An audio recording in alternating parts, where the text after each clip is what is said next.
physician assistant, and today we're doing the V-peel on Karen Kenyon. So for the V-peel, we first start by, after the patient has washed their face, we first start by putting a little bit of Vaseline at the corners of the eyes, and then we do this at the corners of the mouth as well. The reason is it's twofold. It prevents anything from dripping into the eye while we're peeling, and then after the peel, it prevents those areas from being excessively dry.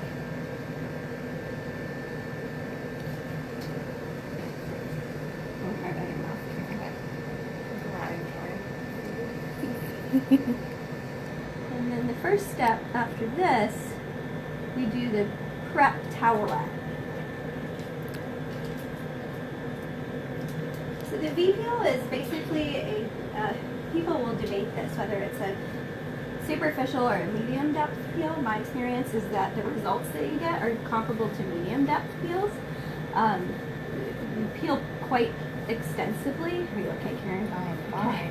You peel quite extensively for 2 full days, and you're like in sheets. So it's the peeling is intense, but the peeling doesn't start for 48 hours after the peel has been applied. One thing about the V-peel that I really like is that the results are very predictable as long as you follow the instructions in the post-peel kit.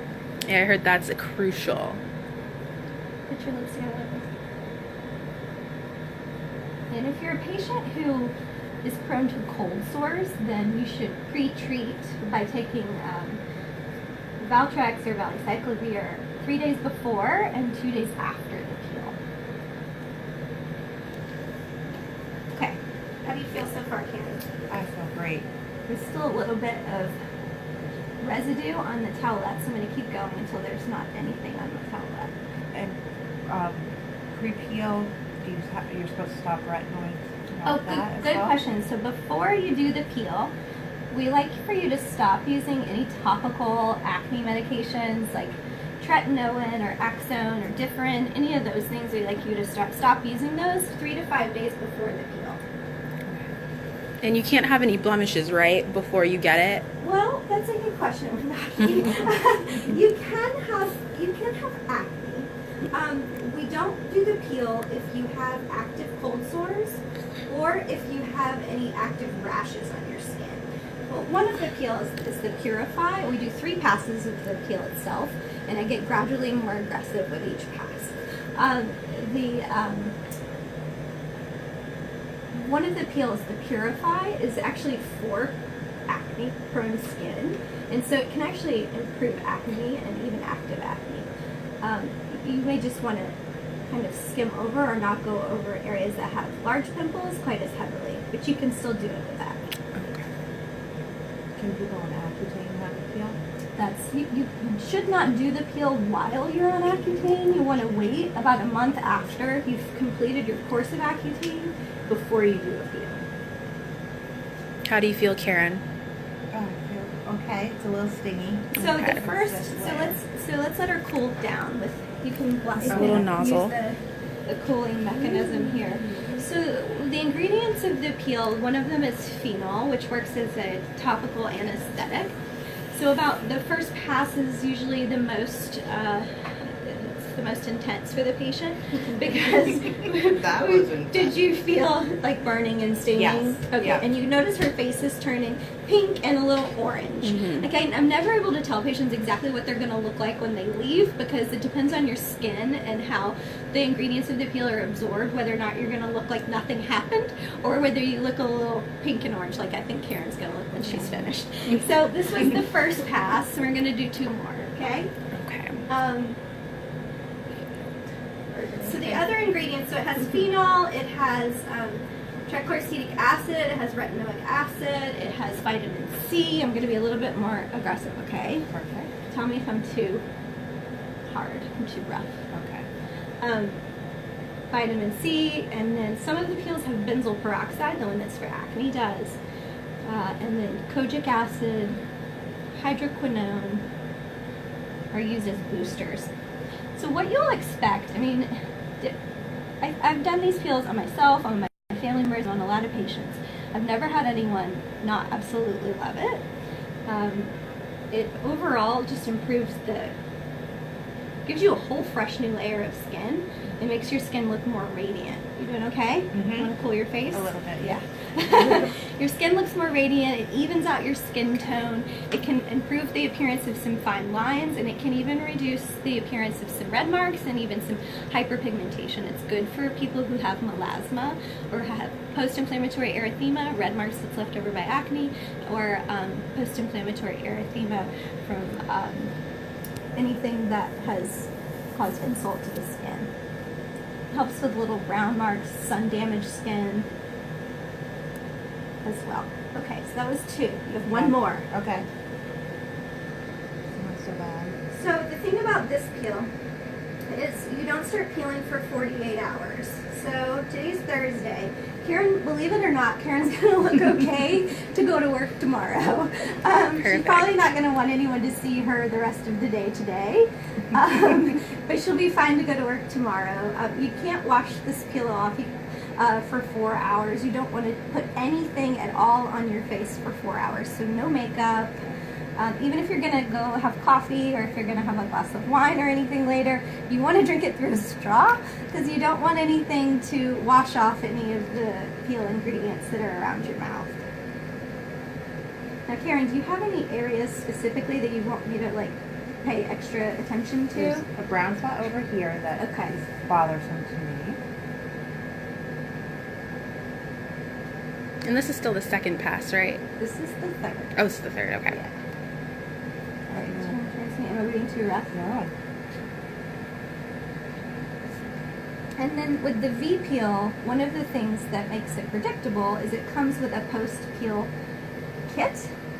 And you'll notice she's getting slightly frosting right here around the nasal area, so she'll probably have a really good result right in this area. The peeling starts around the mouth and will move outward. So we move our mouths the most. So it's probably Saturday morning she's gonna wake up and there's gonna be some little crinkling here around the mouth, and then she'll start peeling here and the peeling moves outward. So probably by Monday morning, the only thing that will be left peeling is she'll have a little residual flakiness around the hairline and around the jaw as the peeling moves outward. Most people just peel for 2 full days, so all day Saturday and all day Sunday. Depending on what the patient has done to their skin prior to the peel, if they didn't stop the topicals or the retinoids, then the peeling is less predictable and the duration of the peel could be drawn out. Okay, so you're feeling okay, Karen? I'm feeling okay. You can use the cooler on your face if you'd like. Sure. Do you want to tell us how you were? Yeah, on a scale of 1 to 10, how does it feel? It gets a little stingy, and then when you think you can't handle it anymore, it starts to subside. Okay. The worst part is it smells. Yeah, The smell is intense. We don't have smell vision, but if you could smell the room. I just want to show you the post-peel kit. So here's the kit that you get to go home with you. These are the instructions. It's very self-explanatory. It tells you exactly what to do night 1, and then day 2 tomorrow, and then night 2. So it tells you 4 hours post-treatment that you can leave the peel on for 4 hours. And then the one thing I always like to point out to people is that it comes with the towelettes, and I just want to show you. It depends on the peel that you do. Certain peels, this peel, the towelettes are all the same color, but depending on if you do the Purify or the Precision Plus, they have different colored towelettes, and one of them is lime green and dark green. The difference is subtle, so I always point that out for people. And then you're given a broad spectrum sunscreen of 55, and also an anti-itch cream. The most important thing for you is that you don't expose this face to the sun. If you're going to go out at all, you put the SPF on, and you basically only use what's in this kit and this kit only for the next week. It's got cleanser, it has the anti-itch cream, and it has the sunscreen, which can also be a moisturizer. It has 1% hydrocortisone in it. If any of these things are irritating to your skin, you can switch to use things like coconut oil or Aquaphor or healing balms of any sort, but you don't want to use anything in your makeup cabinet that says for acne, no salicylic acids. Do not exfoliate. Once the peeling starts, you're going to be really tempted to want to pull at it. especially like on Saturday and Sunday as like sheets are coming off, and just don't do that, because the big downside to that is it could lead to post-inflammatory hyperpigmentation and post-inflammatory erythema, which is probably one of the reasons why you're doing the peel in the first place. So don't pull at it. You can trim it if you need to. Sounds wild, I know. And you can just basically keeping it moisturized and lubricated by either using coconut oil, Aquaphor, or what's provided in the bag. Perfect. What questions do you guys have? Just keep going with the peels. Keep going with the peels. Oh, also, you don't want to do anything for 3 to 4 days after having the peel put on that's going to cause excessive sweating or perspiring, because then you could blister up, and again, you're causing things to happen which you were trying to refrain from. So basically, Karen's going to take it easy this weekend and read a book or watch Netflix and not pull at her skin, okay? And use only what's in the bag. Right, so you can't wear makeup. You can put makeup on tomorrow. Okay. But she can't put anything on her skin today. See, and she's already, like, the orange and the pink has already gotten, is pretty much good. improved. I'll show you. Okay. So you can see yourself. Ooh, yeah. Whereas before, like 5 minutes ago, you were much more intense. Really? A Yeah. little orange. Yeah. Okay. All right. Thanks for watching. We'll be back. All right.